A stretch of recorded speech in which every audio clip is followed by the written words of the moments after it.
us from Church Unleashed. So, Todd, why don't you share with us a little bit about who you are and what your church is and kind of what your story and history is, real quick. Yeah, I'm glad to be here. It's awesome to be with Two Rivers, and I'm so excited about what God's doing through you guys. I mean, just hearing the stories from Pastor Will and the crew there is just absolutely incredible. So, we're very thankful to have a partnership and friendship with you guys, and I know you guys are killing it out there in Binghamton. So, a little bit of our story about 2007, my wife and I, we started to make plans to pioneer a church plan on Long Island, least Christian county in the United States, Nassau County at the time, when George Barna released that. And so my wife and I said, hey, why not go all into the hardest soil and plant a church where the Assemblies of God in particular had not planted a church in over 20 years. And so my wife and I went all in. We started our church. We launched weekly services February 2008, and we started in a movie theater. And we met at Lowe's Raceway Movie Theater for about 3 years, and a building came available to us. It was a church that was closing down, and it was about an $864,000 building that we bought for $225,000. At that point, we were running about 100 people, and next thing you know, we're kicking it up, and we're running quite a bit bigger. At when we, I guess 4 years in, then we hit 500 in that building, and we're just running 4 services. And then God put in our lap. I'm sitting in our conference room here in Comac, which is our new facility, 30,000 square foot building that we've renovated about half of it, and we're already seeing about 300 people come out every Sunday in our new campus here in Comac. So God's just been doing some great things. We're excited about it, and just thankful and humbled by it, and know that it's all Him. So that's what we're excited. We're excited about being able to partner with churches like yours that are wanting to do a bang-up job and make a difference and populate heaven and plunder hell. So, I don't know, does that help, Will? Yeah, that's great, Todd. One of the big things that I really appreciate out of you is that you're just a few steps ahead of us in your journey, so I can always kind of just keep track of what you're doing and see kind of where you've been at and where you're going to. That's kind of a good milestone marker for us in our story and in our journey, because here we are, year 3. We're just getting out of the theater, and we're in the process of right now looking for a facility to purchase and get into. So what we're looking at today is I want to have you speak into the Constitution and bylaws process. I really think that the Constitution and bylaws, they are what I call a disqualifier. They're not going to make you grow, but they sure will stop you from growing. And so having a healthy Constitution and bylaws, healthy governance, really prepares us for the future. It's not going to give us growth, but it sure will stop that growth. So I want to structure ourselves in a way that we're going to be able to grow. We patterned our Constitution and bylaws after you and after the input from the Association of Related Churches, and it's really a departure in a lot of ways from the regular Constitution and bylaws. And so general constitutional model governance, or at least what I grew up with as a pastor's kid, and being familiar with what's normal in the Assemblies of God. So what I was hoping you could do is talk a little bit about the evolution of your Constitution and bylaws. Where did you start, and then where you're at right now, and maybe you can compare and contrast a few of those differences for us. Yeah, that's a great question. Well, when we started, we basically took a couple constitutions and said, well, what are we looking to be? What kind of church do we want to be? What kind of structure do we want to have? Because I, like you, believe that structure can strangle. I don't know if that makes sense. Structure can strangle you. If you don't have the right structure, it'll strangle you from growth. So, the structure has to be important. And the first thing I recognized with our Constitution and bylaws was it was a working, living document. It's not something that you arrive at. It's something you work through. And so we have made constitutional amendments out of our 7 years of organized, incorporated church, 6 of the 7 years we have made constitutional changes. We've always tried to evolve it and adjust it to fit either our current context or changes that even happen. Because, Two Rivers, much like, Church Unleashed, when you first start, you don't really know what's going to happen. What's the structure that's going to be best suited for you guys? So you have to make sure it's an evolving document. And so when we first started, I'll be honest, we didn't get the consent in my original presentation of the Constitution and bylaws with the Assemblies of God. They just would not adopt that Constitution because it was purely elder-led. There was no board. So we looked at a non-congregational model. That did not work. So we did what we want to do. We made consensus with each other. We talked about it. We worked through it. And so we went from the idea of an elder-led model. The assemblies had a congregational model, and we created the document similar to what you guys have as a kind of hybrid congregational model. We just threw it in a blender, mixed it up, and hoped it would work, and we realized there were some constraints in the beginning to that, and so we had to work through some of that. So we've probably made about 20 constitutional changes over the last 7 years, just each year. Now, I can't remember every change, but I know one of the things we did is at first we wanted an external board, and that was not permissible. So what we created is an oversight team. They're non-legislative, but they are spiritually vested in the church, and that was adopted last year. That was probably our most radical change because it removed some power and authority from our trustees and our church council. It removed some of that, and it put it in the hands of our oversight team. That's probably the most radical, and we unanimously adopted that. So our church recognized the importance of that. I guess one of the big changes we made too is when it comes to salaries. In the beginning, our church council set all salaries. We made a change, and I'm not sure if you have that in yours or not, Will, but we made the change to where I set all salaries for all staff members. And the salary that's for me is set by the stewardship team, our trustee team, and our oversight team. They set that for me. So it keeps us out of a conflict of interest where I'm setting my own salaries, but I set the salaries of all. That was a change we made the year before. So we've made constitutional changes over and over because we recognize we've got to look at what works for us. And so those are a few of those changes that we made. I hope that helps. Yeah, that's really good. So that's a good segue actually to talk about your role as the lead pastor and what your function is, and then I'll just give a quick overview because we're going to talk about the lead pastor and then the role of the executive leadership team, the role of the board of trustees, the role of the oversight team, and then the church council. So let's back that all back up to the lead pastor. What's your function in your governance model? What do you see yourself as? And then how everything else works off from there. Yeah, I think you want me just to roll through all those? Because I could probably roll through all of them. Yeah, just roll right through it. So, for me, I look at myself as a CEO, CSO. The chief spiritual officer is my primary function. I'm there to lead the church spiritually, but I'm also created to have an executive function as chairman of the board, as director of all ministries, as the overseer, spiritually and constitutionally, which equates to governmentally. The government looks at me in a different role than it would look at any other board member. You're the chairman, so I have a responsibility to lead that. So we lead that. We're pretty much a hybrid of congregational. So I'll give you one of the examples. We don't need congregational approval for any expense that's below 30% of our annual operating budget.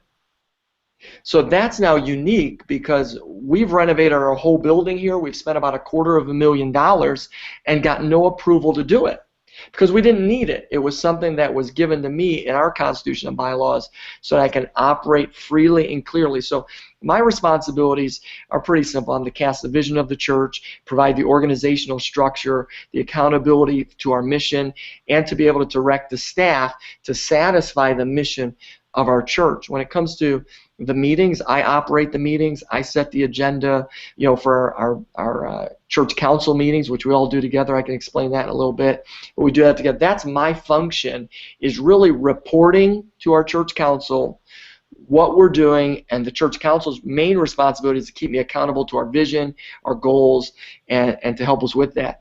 Our executive leadership team, the easiest way to define them is they would be the deacons of the church, the spiritual leaders of the church, and all but one of them are paid staff members. We have one high-functioning volunteer that sits in that role, but the rest are all paid staff members, and they're all pastor-paid staff members. So we look at them, not all full-time, but some stipend. We look at that as a role that's vitally important. So some of the basic things they do is they oversee the membership of the church. They help determine what the membership is. Should they be a voting member, or what we call a voting leader, or should they be a partner in the church, someone that's making their entrance in?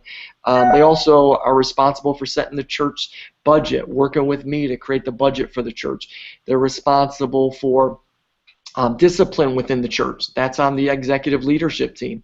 They're responsible to be a nominating committee. When we do have a trustee step aside, New York State law, according to Article 20, requires it to come out of the congregation. So there has to be a vote. Our nominating committee is our executive leadership team. So they set the spiritual trend. The board of trustees, they're there, building purchases. They have to legally, according to New York State law, once again, they have to agree to a building purchase, a sale. They have to be there to provide accountability for finance. When I say accountability, it's not just, oh yeah, thanks for the report. They have to ask questions. They have to keep us accountable, making sure we're not mishandling money, misspending money, or misusing money unintentionally. So that's kind of their role in that. But they're really there. The board of trustees is financial building management. That's it. We keep them right there. We don't take them to another level. The oversight team is there for advisors to me, but we bring them into our church. They speak in our church. They might do a First Friday. They may end up doing a Sunday service. They may come and do a leadership event. We will often Skype them into one of our church council meetings, and they'll do our devotional. They'll share their story, and then we have an annual oversight meeting, which I really just drill down with them about budget and salaries. That's really what we talk about. And then they ask any question they want. And they ask some pretty hard questions because we got a great oversight team. And the role of the church council is pretty simple. We kind of set the direction of the church and the vision of the church, and then we hold ourselves accountable to it. So that would kind of be those roles. All right, so can you talk a little bit about, between those different teams, the meeting schedule that you have? When do you meet with the different teams? How often do you meet? And do you meet regularly, irregularly, things along those lines? I try and meet as little as possible. And I'll tell you why. I'm trying to work on a book called Meatingless Ministry. we spend so much time doing meetings that we forget to do ministry. Yeah. And so we actually started once a month. That was one of our changes we made. We used to meet once a month, and it would be probably like 3 hours. Then we went to quarterly, which is what we're still operating with for probably, I think, 3, maybe 4 years, that we meet once a quarter, and we meet on the quarter and we talk about the previous quarter income, expenses, all that stuff. So we meet once a quarter, and we do it in a couple different ways. So there'll be a time where, like this past meeting that we had, the church council, executive team, stewardship team, we all met together. It was one 3-hour meeting, everyone together. It was an orientation meeting, but it was also an opportunity for us to kind of just celebrate what God's doing. But then sometimes we'll have a meeting where I'll meet with the stewardship team from 6:30 to 7:30. I'll meet with the church council, stewardship team, and executive team from 7:30 to 8:30 over dinner. And then we'll dismiss the stewardship team. I'll meet with the executive leadership team from 8:30 to 9:30. And that's what we probably call a meeting. It's really no more than 3 hours. Sometimes it gets a little bit longer depending on the business that we need to discuss. But yeah, that's about the extent of it. It's 3 hours once a quarter, typically in one of those two avenues. All right. So last portion of this, would you give like some tips or some cautions if you had anything that you could tell your guys, if you guys would have known like 5 years ago that you wish you would have said, that you wish your team would have known right from the beginning, what is there anything like that? You know, the biggest thing I could tell you, and I thought about the question when you emailed it to me, Will, the biggest thing I could think of is the responsibility and role of the church council, executive team, stewardship team, board of trustees, whatever you guys call them. The chief responsibility is to help the vision come to life. And in the beginning, it was more like it was pushback, pushback, pushback. I don't think we should surround ourselves with yes people, but we should have yes we can people. And so whatever this team is, it has to be yes we can people. In the beginning, I put some capable people on it, but they were not yes we can people. It was all the reasons why we couldn't, always a constant pushback, and I realized, you know what, they were actually stifling the vision of the church unintentionally. They didn't mean to. It was just how they function in other board capacities. But in our board, we wanted to be fluid. We wanted to be able to operate. So I would say the biggest thing is to understand, you know, the church council is there to counsel the pastor. And yes, there are legal responsibilities that we have. That's where we provide the accountability and make sure we're being true to the vision, that the expenses, everything lines up, the audits are taking place. You have the right protections in place to protect your church. And I would say that's number one. Make sure that this document is followed through with a great team that is supporting the vision of the lead pastor. At the end of the day, the lead pastor, this church is his life. For most others, it's not our life, it's a part of our life. So our job is to support the vision of the senior leader, the lead pastor, the CEO, the CSO, and to really push that. The second thing I would think, you know, for me, is to make sure that you don't make this an end-all. In other words, the document, hey, we wrote it, it's done. Every year, have your executive team look it over and say, hey, are we living by this? Is it unrealistic for us? Should we make some recommended changes? Should we move in a different direction? Is our structure right? Is everything solid? Every year, we take our last meeting of the quarter and we reevaluate our working, living constitution and bylaws, and we make the adjustments that are appropriate. And then probably the third thing I would think is to make sure that we're not hijacked by the Constitution and bylaws, that it doesn't sabotage our vision, our direction, and our mission. And that comes down to that same principle of making sure you're evaluating it. If it's choking the life out of your church, make the changes before it's too late. You know, this week I was at a seminar, and Dave Crosby was saying, he was speaking, and one of the things he said, he's from Community Church in the Poconos, one of the things he said was, sometimes strong leaders have to break something before it's broken. And so when you look at your Constitution, make sure it's not, because if you're not working it, eventually that Constitution can fight against you. So make sure you're always evaluating that, and then make sure you're setting yourself up for success. You know, get yourself heading in the right direction, which you already are, but now structurally make sure you're heading in the right direction. Constantly evaluate, have a critical eye over that, but do not have a restrictive eye over your team. Make sure that Will and his leadership team can lead without feeling the clamp of pressure, but they feel the sense of an exciting part of accountability, because they need both, we need both, I value it. That's one of the most powerful things about this Constitution. You have layers of accountability. You have financial accountability in your stewardship team, your board of trustees. You have spiritual accountability in your executive leadership team. You have overall accountability for both with your oversight team, but then you have denominational accountability with the Assemblies of God. I believe this may be one of the strongest structures for accountability in the Assemblies of God. And so I'd say make sure you're celebrating those four things. You have strong accountability with a similar constitution than what we have. And then I would just say, you know, make sure that you're enjoying the journey. Don't get bogged down in the structure. Don't get bogged down in Constitution and bylaws. It's about lives being changed. So focus on what God is doing in the lives of your church. Hey, this year already, we're now in, what is it? You know, January, February, March. So our first quarter, we had 191 decisions for Jesus. We didn't have one board meeting. We didn't have one executive team meeting. The church functioned without government. In fact, I just don't personally believe voting belongs in a church, but it's something that we need to be part of Article 20 with the Assemblies of God. But I'll tell you this, look at what God can do without the structure. So don't let that structure strangle you. Celebrate what God is doing and make sure you're focusing on the right thing. That's winning lost people, being accountable for the resources God has blessed you with, and discipling people. Matthew 28:19, go into all the world, preach the gospel, teach them, train them, baptize them. And if you do that, there's nothing that's going to stop your church. Two Rivers is going to be one of those churches that's going to leave a legacy in New York District of the Assemblies of God. So, thank you, Todd. I really appreciate you taking the time for that.